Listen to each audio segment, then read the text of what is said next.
Welcome to the CS4400 Lab number 9.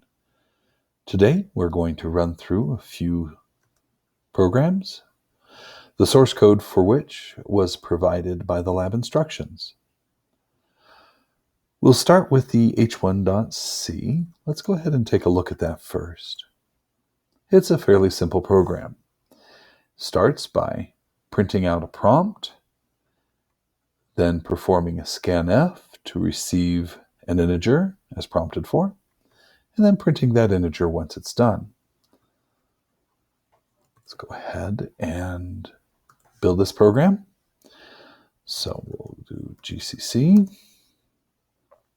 h1.c, and when we do that, it creates a executable file called a.out. So let's run that. Ask for input, so I'm going to type a nice integer, and the program crashes. Why did it crash? Well, if we take a look, we can see that we received the prompt and then it started to process input, but for some reason it never got to this printf. So somewhere between line 10 and line 13, there's a problem. Well, if we know how scanf works, we know that the format specifier %d expects to place the value that it reads into an integer variable that is passed by reference. Well, C is not a pass by reference language, it is a pass by copy language. And in this case, we are passing a copy of the content of the integer variable, which is not what we want.